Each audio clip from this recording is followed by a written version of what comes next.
I think that getting sober is probably the tip of the iceberg. There's so much more underneath that happens internally.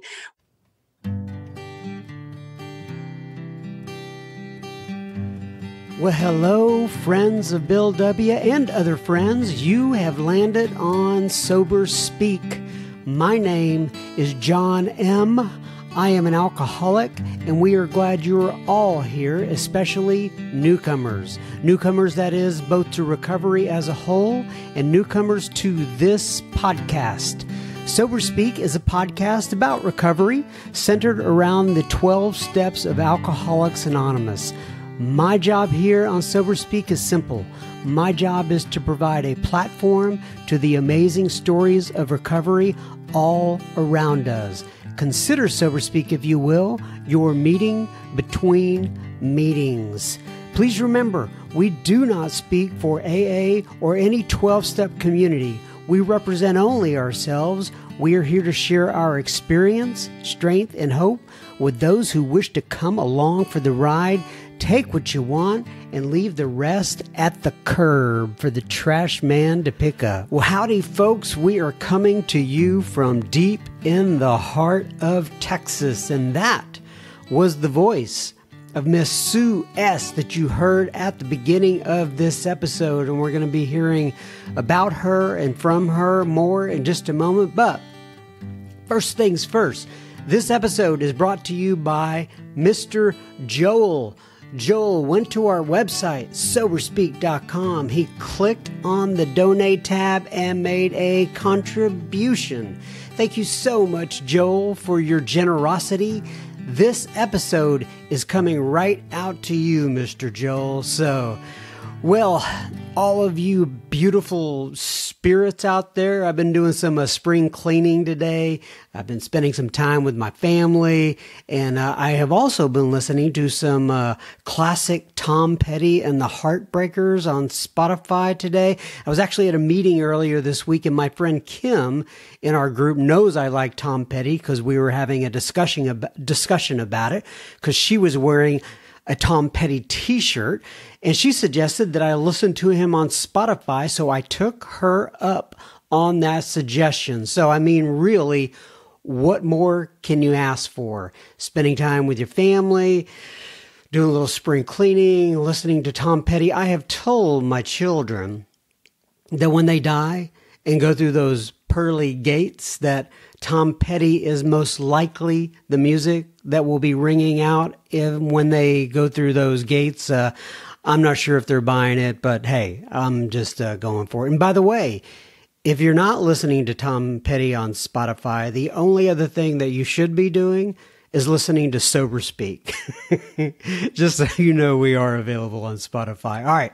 This episode that you're going to be listening to today is entitled Getting Sober is the Tip of the Iceberg. And so on this episode, Miss Sue S. from Massachusetts will be addressing how the illness of alcoholism and recovery have played a part in both her and many, many members of her family and their recovery. It's an incredible story. I just kept saying, "Are you kidding me?" But nonetheless, Sue's going to talk about service work. She's going to talk about the steps. She's going to talk about sponsorship. She addresses what happens to someone, mainly her, when they stop attending meetings. And she has been sober for almost 30 years. You are in for a real treat. So, I attended a meeting this week, and the subject was complacency, or as it's called in the big book, resting on our laurels. And I believe the passage that was read was this one, page 85. And if it's not the one that was read, this is the one I want to read. So nonetheless, page 85 of the big book, it says, "It is easy to let up on the spiritual program of action and rest on our laurels.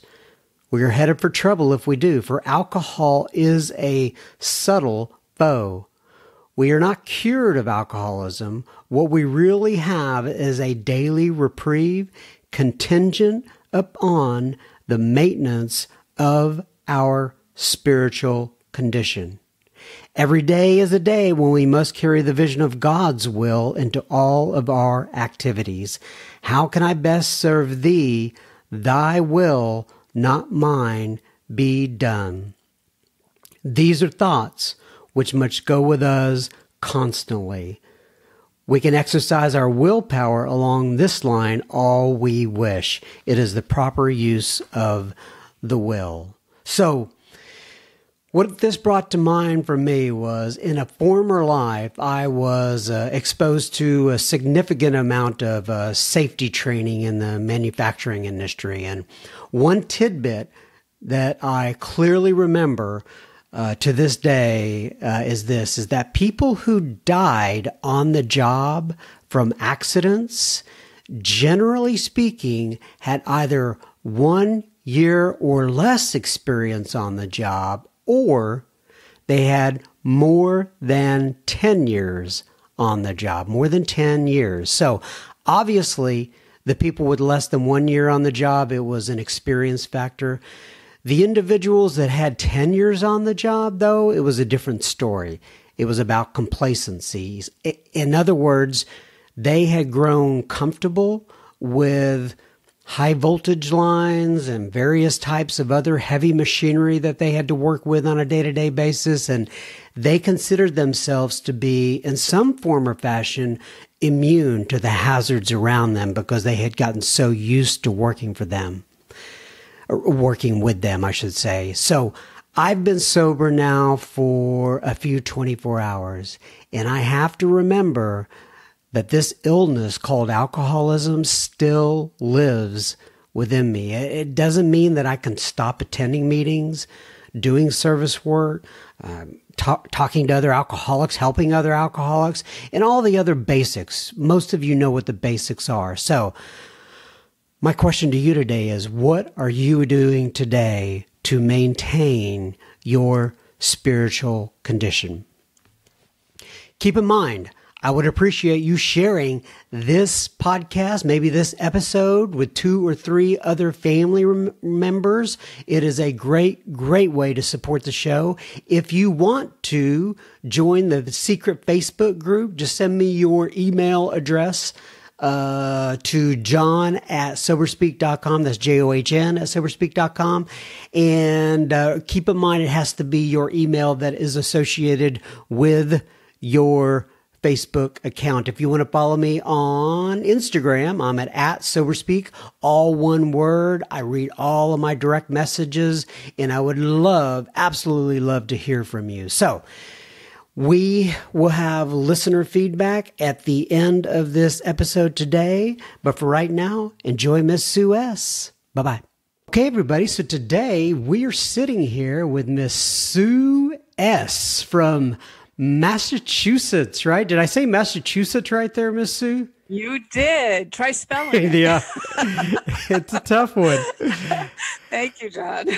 So Sue S. is going to be telling her story with us today. You will be the second person that we've had on the program from Massachusetts, but you'd be the first alcoholic. The first one was an Al-Anon member named Megan. So. Oh, wow. Great. Nonetheless. All right. So, Sue S., why don't you go ahead, introduce yourself, give your sobriety date if you wish, and then we'll just kind of take it from there. Okay. I'm Sue, and I'm an alcoholic. My sobriety date is September 13th, 1989. September 13th, 1989. You know what? We're just a few months apart from each other. I'm May 29th of 1989. So, wow, yeah. That's great. Congratulations, pretty soon. Yeah, congratulations to you pretty soon, too. The big triple X, as they say. Yes. All right. So Sue, I know you're in Massachusetts. I think you split your time in some form or fashion between Massachusetts and Florida. Haven't you contacted me from Florida? Yes. What do you do in Florida? Yes. Vacation. We were there for the month of March. We went down for a month, and that's when I contacted you. I listened to your podcast driving down to Florida. It's a 3-day drive and long drive. And we were able to listen to it and listen to many of them. So it was nice. And then I contacted Really? you. So when you say we, who was in the car with you? My husband and my dog. Gotcha. And I. How did your dog enjoy Sober Speak? My dog loved it. Just laid there and listened to it the whole time. That's great. So how did you find Sober Speak? Didn't you say somebody referred it to you or something like that to listen to on the way from point A to point B? Yes. Annette, who is a sponsee of mine, is a runner. And she listened to it while she was running. And she was just raving about it. And I said, all right, I'm going to listen to it on our way down to Florida. So we started, and every day we listened to a few more and a few more. And I think we got them all in. Well, great. Well, that's good to know. All right. So let's talk about you a little bit and your sobriety. So obviously you've been going at this thing for almost 30 years now. And that is, wow. You know, I remember when I first came in, to find somebody with 30 years was, you didn't see that very much. I'll put it that way. And it was very intimidating when That's you did. right. I remember I would see somebody with like 20 years and I would think, oh my goodness, you know, if I ever get to that point, I will be. Number one, I thought I would be spiritually saved and spiritually sound, and, you know, I would have no problems, if you will. But it didn't quite work out that way. So you got sober in '89. Tell me a little bit about your growing up there. What got you to that point? I'll say that. All right. I'm the youngest of 4 children, and all 4 of us are in the rooms. Really? So, All yes, 4? All 4 of us. Yes. And I have the least amount of sobriety. So really? So you have a Yes. family that all kids are 30 plus years sober. Yes. Yes. We're very fortunate because it's really unheard of that everybody gets it. Yes. And stays sober. So I'm really fortunate to have that in my Do they family. all live in Massachusetts? No, one's in California and the other 2 live in Massachusetts. I have a sister near Boston and a brother that lives close by. Okay.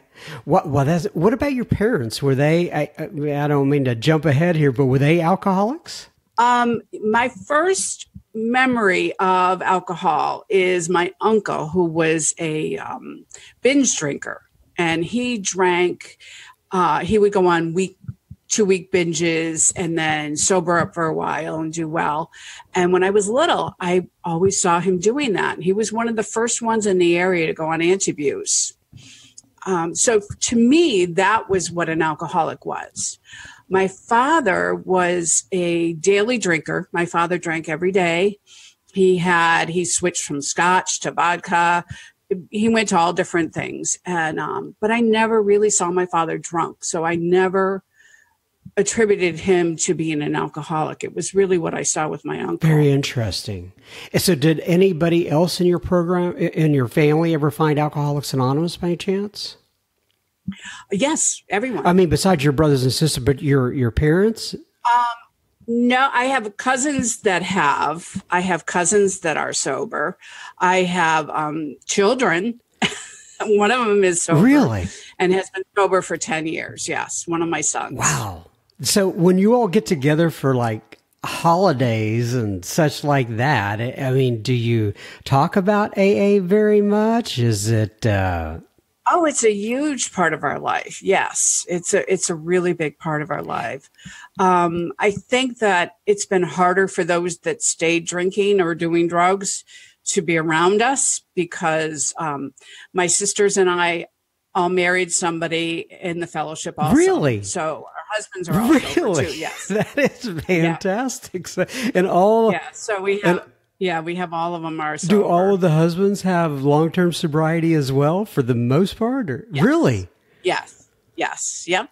My husband has 26 years and my brother-in-law has 30 something years. He's up in the 30s, 35, 36. And my other brother-in-law is probably in his 20 years, somewhere around there. Wow. That is very wild. So... Yeah, so I guess all the cousins and the nephews and the nieces get to hear all this talk all the time, so they're going to know it's there if they need it. They know. They definitely know. And they know they can't do it around us either, as they know what we're going to say. Okay, so let's go back a little bit in time then. So you are out there, you're growing up in this particular family, and at some point, I'm assuming it entered into your mind that this is not normal the way I drink. Can you take me through some of the early days a little bit? Sure. I think growing up, I always felt that I was different. I always knew there was something different about me. I never felt like I belonged anywhere. I never felt that I fit in. I would go to school and I had lots of friends and I was very popular, but I never felt like I fit into life and in general. And I found alcohol very early on and I loved it. I have friends that I see today and we talk about this and it's amazing. We all have the same memory of how I reacted to things. And we would go to the liquor store and stand outside the liquor store when we were probably 16 or 17 years old. And my friends would, if nobody would come by, we'd try to get them to buy us some alcohol because we were underage. And if nobody could come by and nobody would do it, my friends would be like, okay, let's just go to the party and have fun. I wouldn't. I had to stay there until somebody got me the alcohol because to me, that was more important than anything else. What's the party without alcohol? It doesn't exist. Life without alcohol didn't exist. I would stand out there and I would wait and I'd do whatever I could to get somebody to buy me some alcohol. And it usually happened. It was very seldom that it didn't. But when it didn't, I remember those times. Take me up then toward entering into Alcoholics Anonymous and how you got there and how you found out about it and, what your early memories were within AA. What brought me into AA was that my siblings had all gotten sober and I watched one of them at a time get sober and I was the only one left. And I knew I had a problem, but I wasn't ready to do anything about it for a long time. I had married. I had 2 children. I would never have won the Mother of the Year award because I couldn't do it. I couldn't parent. I would leave my children when they needed me, and it didn't matter because alcohol mattered more than anything. And one night I was driving home, or one early morning I was driving home, and I remembered saying I couldn't survive anymore. I couldn't do it anymore. It wasn't working. I couldn't do it. And I tried to hit a tree, and I couldn't hit it. I couldn't hit the tree. And I tried to hit the next one, and I couldn't hit the next one. And I just wanted to die. And I got home, and I knew it was over. And I called my sister who lived in Boston. And I picked the one who actually lived the farthest away, probably because I didn't really want her to come out. So I called her and said I needed help. She said, I'll be right there. And she got in her car and she came out. And then my other sister came over and my brother-in-law came over. And they said, we'll bring you. We'll get you into detox. And I was so afraid, but I knew I couldn't go on. I knew I wanted to die and I couldn't do it. My brother-in-law said to me, don't worry, detox will be fine. I've done it many times. And I'm thinking, oh my God, I got to keep going back. How many times do I have to go back to this place? And, I pictured detox in my mind as a young woman, that I was unique, that it was all old men, and that I was the only young person in the world who had gotten this bad. I really thought it would be old men in there. And I went into detox, and of course, it was all young people like me. There were a couple older people, but most of them were my age. And I was able to hear it and really listen to the speakers that came in. They asked me if I wanted to go on to rehab, and I went into a 30-day program. My sisters kind of backed off at that point and let the rehab take care of me, let other people handle me, because they knew emotionally I would be a mess, and they were right. I'm glad they did that. I had some wonderful people early on. You know, rehab to me was a lifesaver.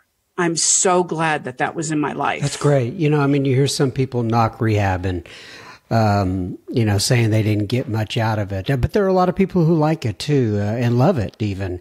But in your case, it looked like to be a lifesaver and exactly what you needed at that time. It was absolutely a lifesaver. Absolutely.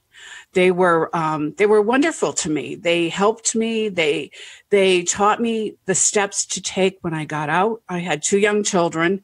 At the time, I was married to a man who drank daily, and I was afraid. I was afraid to go back to that. My ex-husband was a daily drinker and promised me he would not drink when I got out. Promised me. Swore up and down he had no problem. He would not drink when I got out. And he lasted maybe 3 days. He tried. He really tried. He lasted about 3 days. And I remember calling up my counselor from the rehab and saying, what do I do now? You know, what do I do? He's drinking again, and I can't live like this. You know, I was going to meetings.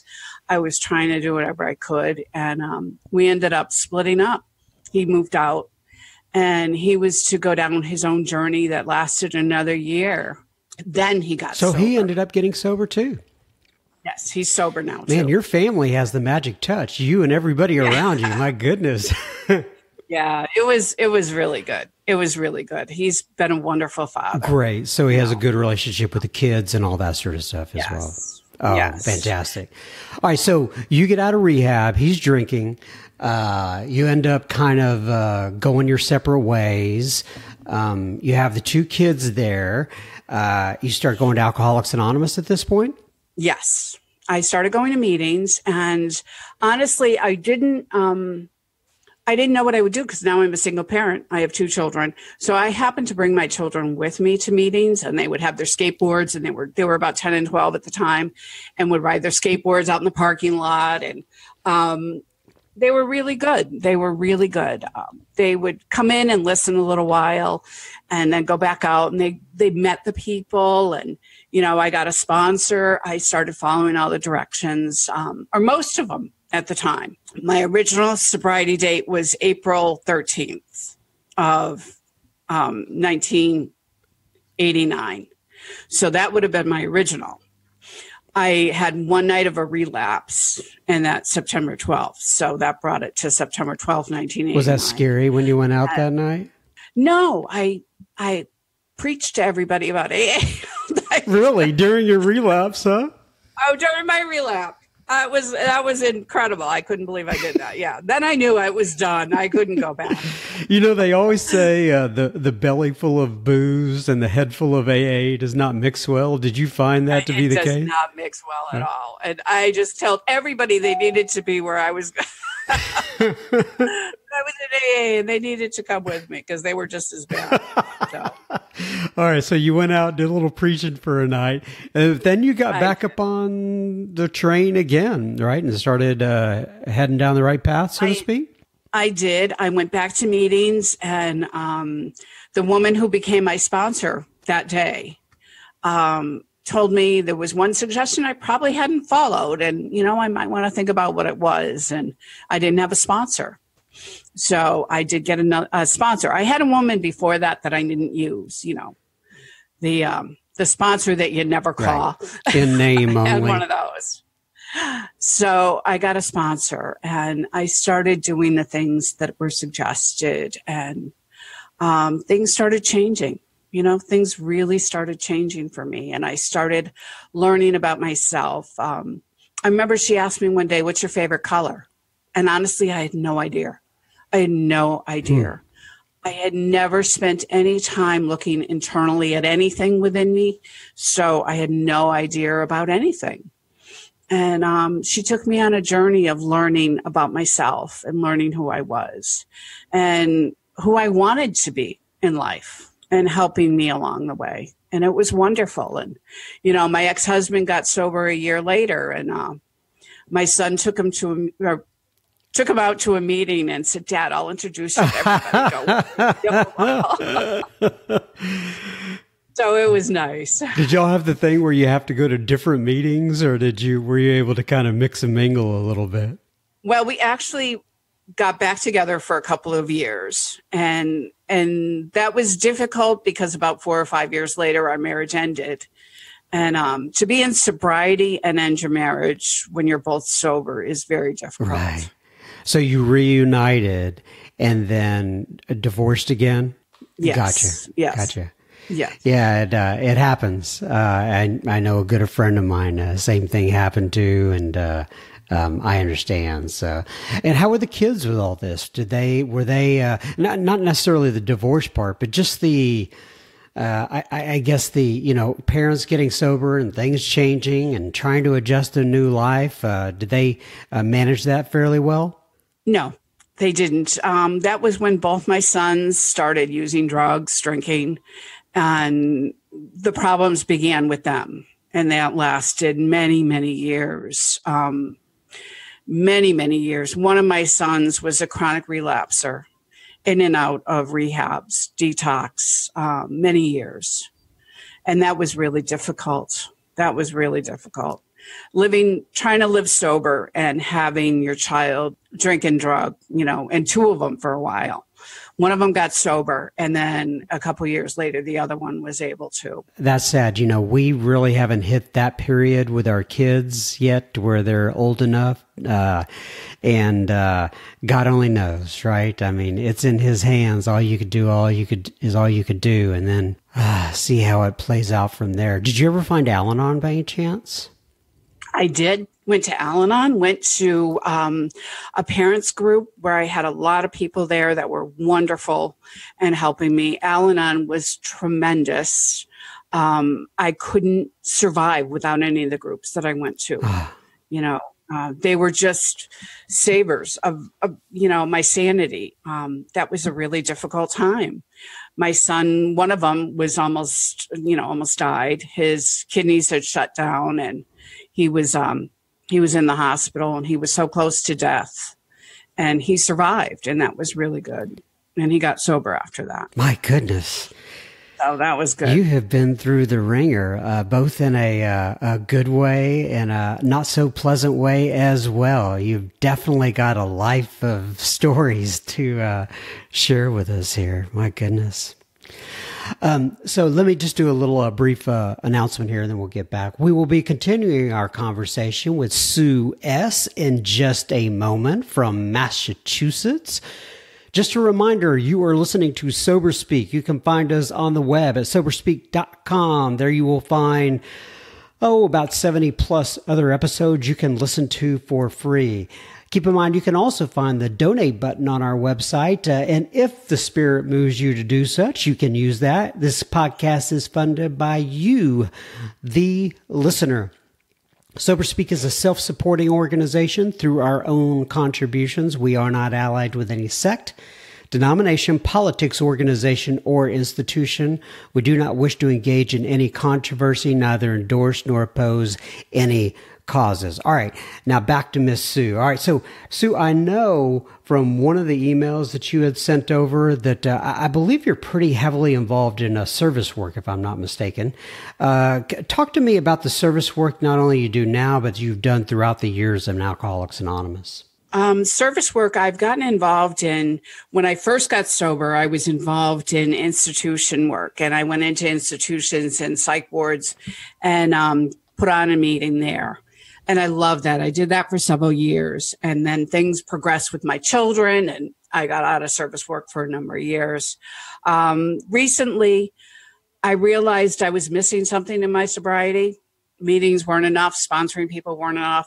And it was suggested that service work would be something that I should get back involved with. And I became involved in cooperation with the professional community, which is CPC, and it's an organization. We go in to talk with doctors, lawyers, nurses. We do nursing students, any professional that would work with individuals with alcoholism. And didn't you mention something about an archivist? Are you involved in the archiving work? Currently, I'm the co-chair of archives. You rotate. So for 2 years, I did cooperation with the professional community. Currently, I am on the archives committee. I'm the co-chair of the archives committee. And if you don't know what that is. Why don't you explain what an archives committee is for those who may not know? We work with an archivist, which is a woman, in our case, a woman in our group, that carries and handles all the information about AA, about our groups, any group in the area, our area information. So groups' histories, when groups started, when groups folded. We keep any old pamphlets, any meeting lists that may be really old, anything that would be the history of AA in the area or on the global level. And is that kept differently than it was previously? In other words, there's so much digital information nowadays. I'm assuming they store some of this digitally and also keep the physical copies. Do you have any idea? We have both. Yes. And currently AA is in the process of doing a whole website where all this information will be available that will be able to connect globally and on a local level. That's great. So all information will be in That's fantastic. And it is so important to preserve that history. Now, I know not everybody is going to be interested in that and dive right into it, but there are some people who really, really love the history of AA. They want to know where it got started. They want to know why we do the things we do, where the traditions come from. Even here locally in Texas, what I recently listened to a tape that really walked through the history of Alcoholics Anonymous, and they had a kind of a Texas spin on it, like where the Dallas meeting started and where the Houston meeting started, and what people were, which people started that and what their names were, and everything that they had to go through just to get that started. I mean, nowadays we email, right? They would have to be sending these letters to general services offices in New York, going back and forth and waiting days and days for people to respond. And really, they were just kind of doing it on their own out of the goodness of their heart. And it's incredible to hear all that history. It is. It's nice. And we are also able to, if a group has an anniversary, we bring the boards, the history boards, we'll bring them to the meeting. So if anyone in our area has an anniversary, we'll bring the boards and they can put them on display. Yeah, I've seen those before at conferences. They're a good visual reminder. People could just look up and go, oh, that's where this came from. This is where we came from. And you get to see the people who started this and the folks sitting around and creating the traditions. And it really kind of lights my fire a little bit. It is. It's very interesting. And, rotating from one service commitment to another is really nice. So my next one, who knows what that'll hold, but I'm open. We're usually assigned in another 2 years. I'll be assigned another committee if I choose to continue on. So it'll be nice. So for people listening in who, if they'd want to get involved in that type of service work, how would they go about finding the proper people to get them connected, so to speak? Usually either going through the intergroup office, you can find out who your area chair is or who would be the one you would get in touch with. The groups usually assign someone to that committee, and when and wheres usually have the listing of when those groups meet, where they meet. And you can go to those. Super. All right. So you've been sober for quite a long time, as we've discussed already. And have you always, I guess, consistently gone to meetings throughout your sobriety? No, I haven't. And that's probably a really important thing to talk about. My husband was really sick a few years ago, and I stopped going to meetings for a couple of years, thinking I was okay. I've been sober a long time. I can do this. I've got it. And I was okay for a while. I think one of the things we get from meetings is we grow spiritually, and we grow where we feel like we're stronger and emotionally, and we can handle it. When you stop going to meetings, I think you start to deplete all of that. and emotionally and spiritually, it gets depleted. And it took a couple of years for me to be depleted, but eventually I became empty, totally empty. I had no more spirituality left. I wasn't happy. I wasn't happy at all. And I think that that really told me, and my husband, I want to say strongly suggested, because it was a very strong suggestion that I go back to meetings. And I did. And the minute I walked in, I knew what I had been missing. So he was the sick one. Was he going to meetings still? No, he wasn't able to. My husband had hepatitis C from his years of using drugs, and had gone through all the treatments, was unresponsive to any of the treatments, and needed a transplant. Before you need a transplant, you're usually very, very sick, and it's a progressive thing. You get very sick, and you get what they call encephalopathy, which is toxins on the brain. Mm. So he would have seizures. He would be forgetful. It's almost like somebody with Alzheimer's. So he had to have care 24 hours a day. He had to have somebody with him all the time. And that's what kind of started the stopping me from going to meetings. You know, when the care became more and more, my time was filled up more and more with taking care of him. He ended up finally in 2012, just took a nosedive, and his kidney shut down and his liver shut down. And we rushed him to Boston to a hospital in Burlington, Leahy Clinic, which is one of the renowned clinics and hospitals for transplants. And he was able to have the transplant that saved him. Oh, really? So how is his health today? Is he doing better? He's great. He's probably healthier than I am. Great. He's great. Wow. But he was probably, another hour or two and he would not have survived. Wow. It was that close. It was that close. He was in a coma. It was really bad. And I had such wonderful support. And I realized that I just needed people and I needed the prayers, and that depleted a lot of my, emotionally, my spirituality was going through that, it was a really tough time. And his recovery was very slow too. But he was the one suggesting maybe you were a little crispy and you should get back to meetings himself, right? Right. Well, any illness like that will really put a damper on a marriage and a relationship. So I was depleted, and I was someone that was turning into a very angry person. And he said to me, he had been going back to meetings and I hadn't yet. And he said, you know what? I really think you would really benefit if you went to one. Wow.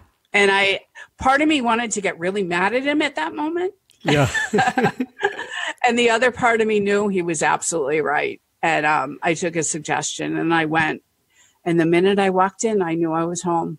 I knew I was absolutely back home, and it was where I belonged. And he was right. And that I had really missed going to meetings in AA, fellowship, everything.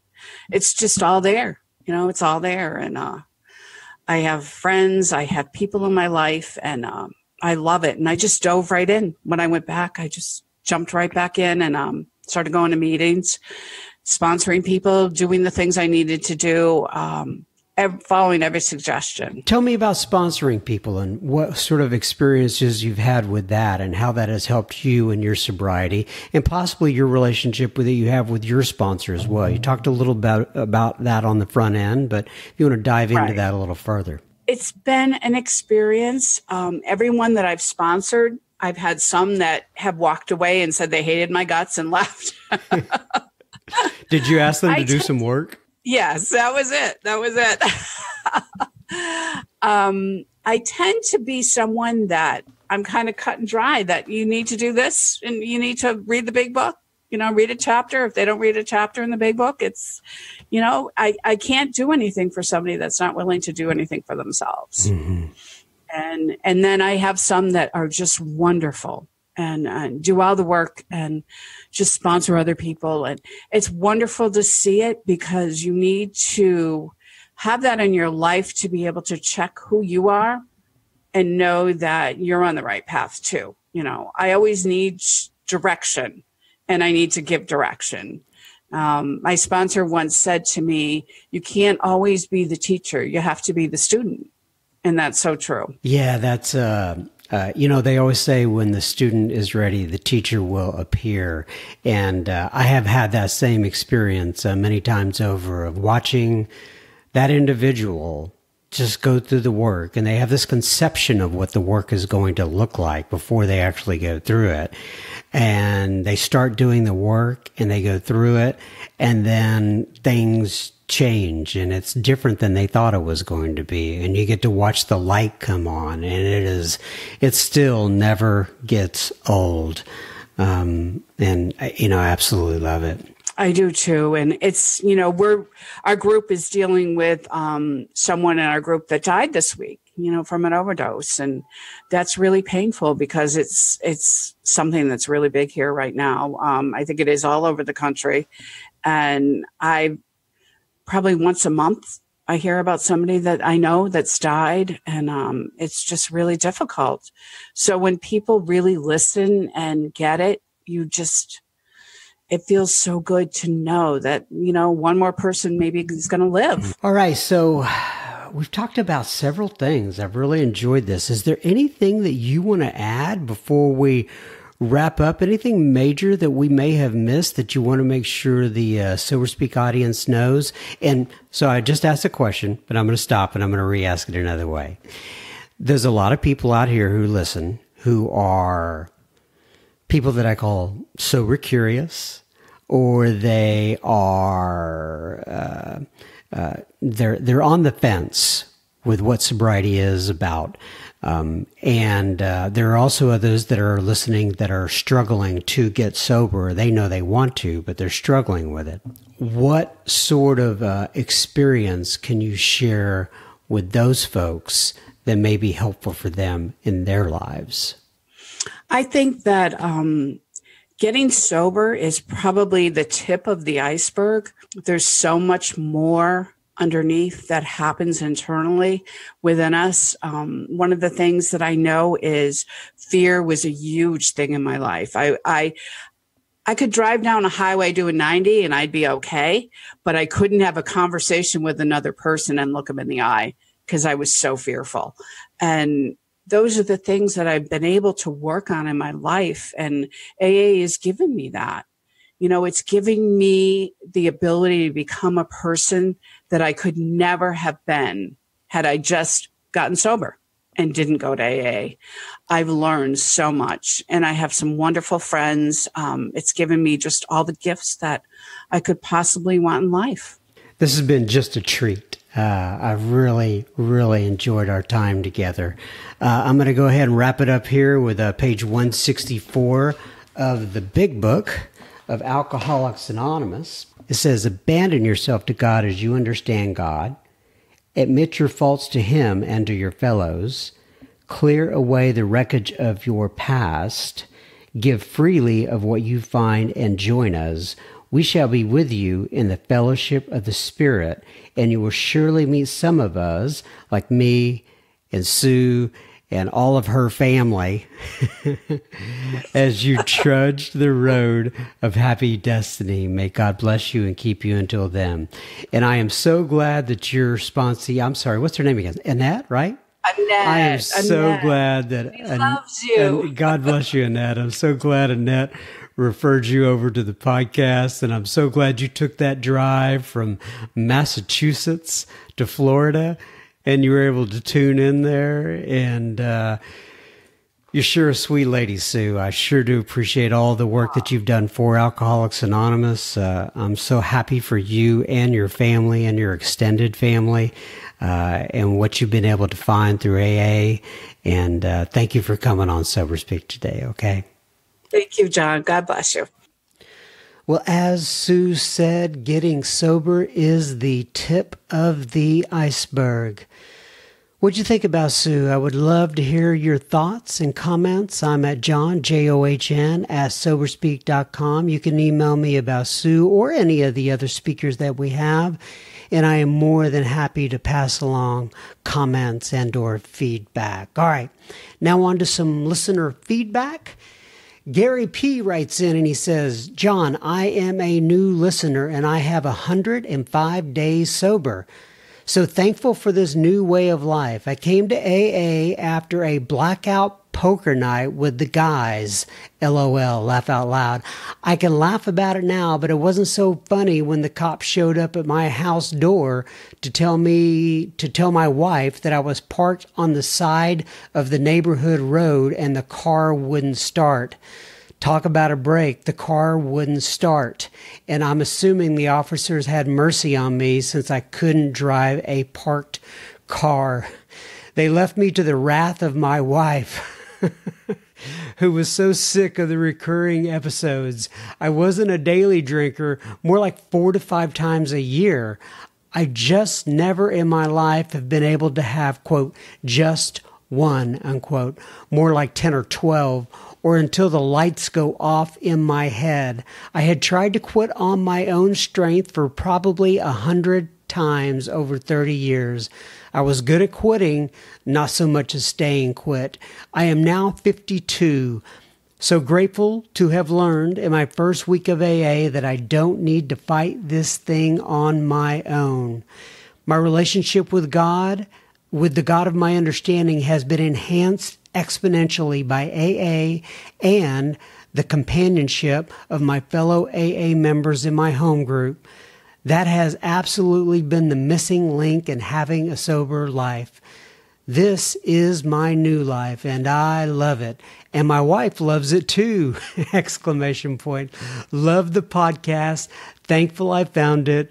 Gary from Nashville. Well, thank you, Gary from Nashville, and tell your wife we said hello as well. John K. writes in, and this is a little bit of a longer one, but I thought this was worth reading in its entirety. And he says, Hi, John. I live in Fort Smith, Arkansas, and I found your podcast quite by accident. I'm not a high-tech kind of guy and was exploring icons on my iPad, one that said podcast. I wasn't even sure what a podcast was at the time. After exploring a bit, I typed AA into the search box. Something that was weighing on my heart. That's how I came upon SoberSpeak. I can now listen to it constantly and look forward to every new podcast. I also enjoy participating in the secret Facebook group. SoberSpeak has given me a renewed strength. Backing up a bit, I went to my first AA meeting on Wednesday night, January 11, 2017. This was after a doctor's visit the day before I went looking for a magic pill to stop my hands from trembling. I had been diagnosed in 1981 at the age of 25 of having an essential tremor, which basically means my hands shake and they don't know why.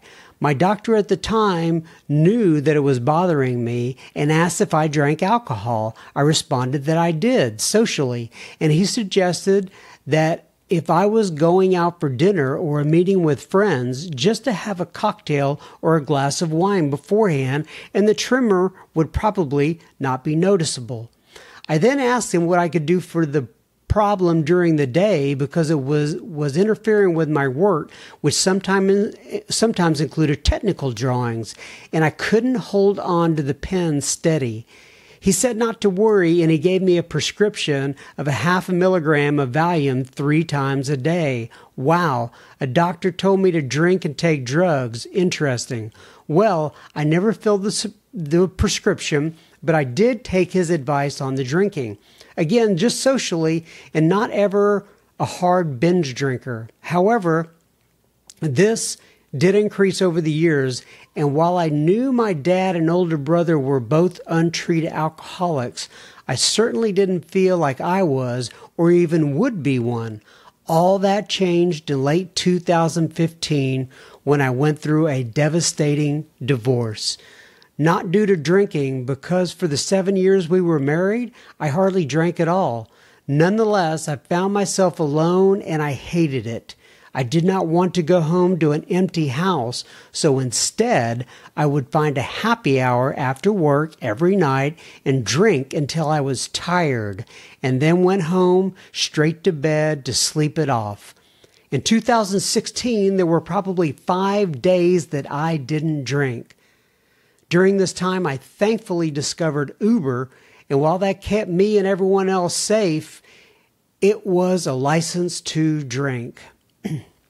I didn't have to worry about anything, thus pushing me into blackouts almost every night. I would wake up the next morning and look at the Uber app on my phone or receipts on my dresser to see where I had been the night before, and the majority of the time I could not remember.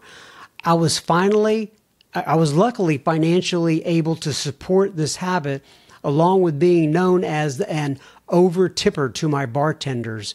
I would get daily text messages from cute young bartenders letting me know they were working and asking me to stop by. I was very popular, right? ?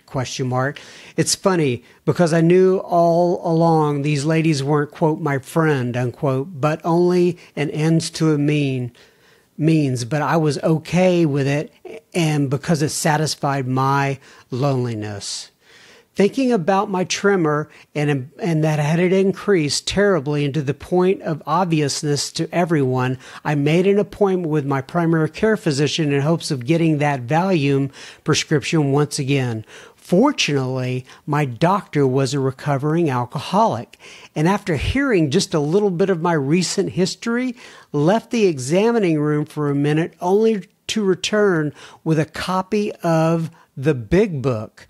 He told me his story and invited me to a meeting the following night, which I was very reluctant to attend. The meeting started and everyone was introducing themselves. I did not feel compelled to say I was an alcoholic, but at the end of the meeting, when asked if there was anyone who had a burning desire, I quickly spoke up and said that I did not want to leave this meeting without reintroducing myself, and I said, "Hello, my name is John, and I am an alcoholic." During that 1-hour meeting, it became clear to me that I had an allergy to alcohol, and that no matter how hard I tried on my own, I was not going to be able to stop. I needed AA, and I went to meetings 3 times a week faithfully and was able to refrain from drinking. Unfortunately, I did not work the steps nor get a sponsor. I made it through the first 3 steps, but did not want to address what I needed to address more than anything else, which was step 4. After a year and 3 months, I slipped. Not only slipped, but slid for months. And actually until last week, I had felt ashamed and could not bring myself to go back to my home group and face them, so I stayed out. Wow, there are so many good lessons in this, John. Anyway, I'll continue on. I found SoberSpeak a couple of months ago, and I started using it as my meeting, although I continue to drink, and worse yet, drunk text. A very good friend of mine who had been on the receiving end of these uninvited and inappropriate texts held a mirror up to my face, and with her words last week, it was sobering. Who was this guy, and why can't he control his actions? I already knew the answer, and once I got over the shock of taking a long, hard look at myself and realizing how I was hurting those I loved the most, not to mention making a fool out of myself, I found that bottom once again. Last night I went to a meeting and asked for a sponsor and wanted a real challenge. I know I cannot beat this without working all 12 steps, and I must have help to do this, and I can't do it on my own. I also found there was no shame in asking for a sponsor and admitting to another bunch of drunks that I continue to be powerless over alcohol. Today begins a whole new day for me. My prayer and desire is one day at a time. I believe in my heart I will succeed because it is God's will in my life, and I'm surrounded by a bunch of willing people to help me. I could write on and on about the past few years, the good and the bad, but I'll close with this. Your podcast, Sober Speak, gets the credit for getting me back in the rooms and a new self-dedication to being a better person. Well, Sober Speak, that is, and a very dear friend that shouldn't have to put up with somebody like me, but through God's love and grace, she has. Thank you, John M., for all you do and all the time you invest in keeping guys like me sober. You're a gift from God, and I appreciate you. Keep it up, John K. And by the way, I now have a new sponsor. He wrote that as an update a couple of days later. Oh my goodness, John. Gosh, that doctor who actually 12-stepped you. Wow. I wish that we could come across that more and more often. The lady friend of yours who put up with your drunk texting and was able to come confront you. God bless her. And I'm so privileged that us here on Sober Speak have been able to be a small part of your recovery. God bless you, John K. Keep me posted. All right. Eileen writes in. Eileen to the left, Eileen to the right. I'm so sorry, Eileen. I had to do that. I'm sure you've heard that about 1 billion times in your life. Nonetheless, she says, "Good morning, John. I live in New Jersey." She doesn't spell it like that, but I just say it like that. Nonetheless, tell the Sopranos I said hello. Oh, I'm sorry. I don't know why I'm going off on your particular listener feedback here. I'm sorry, Eileen. Anyway, I'm a recovering compulsive overeater, and I'm lucky to have found out about your website and podcast through a Facebook group I'm on for overeaters. Very grateful to have been shown this path. For me, I really enjoy the speakers who have issues with food, but the message of all the speakers have to share is so helpful. Thank you for your service, Eileen W. Well, thank you, Eileen, for writing in. We've had a lot of people from the OA group and just people who work the steps for their food addictions writing in lately. And I'm so thankful that we can provide a perspective on the 12 steps. And like I said all the time, and like I said at the beginning of this podcast, is that we are based on the 12 steps of Alcoholics Anonymous. And I'm glad that obviously it's just not alcoholics who use this. And I'm so glad that you have found a solution and you're able to listen in with us. And I do plan on having more Overeaters Anonymous stories as we move along. It's just a matter of time and effort and getting the right people. But thank you, Eileen, for writing in. Ryan writes in. He says, "I am out of Denver, Colorado. Currently, I am 2 weeks sober, and this is the first time I'm going through a 12-step program." Great, Ryan. "I have taken 2 to 3 months breaks every year to, quote, prove, unquote, that I could do it, but I always knew I would drink again at a New Year's Eve party eventually. I always thought that if I could make it off a few months, that I'd be fine, but my body ended up telling me otherwise. After becoming dependent upon alcohol for sleep and having major stomach issues, I had to check myself and do a detox and start with the big book, along with Russell Brand's book, Recovery, that was a comical companion to read along the big book. Anyway, I'm grateful to be following the program and looking forward to what changes my mind, body, and spirit. Ryan." That's great, Ryan. Well, congratulations on your 2 weeks, and I'm really glad to hear that. Okay, last but not least, as they say, Sarah writes in on Instagram.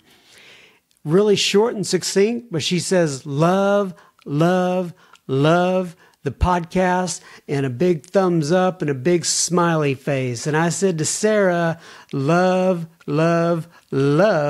the feedback from people like you. It is what fills my tank. It's what keeps me going. It's what keeps my battery charged. Anyway, God bless you all, and we shall see you next week. Love you. Bye-bye.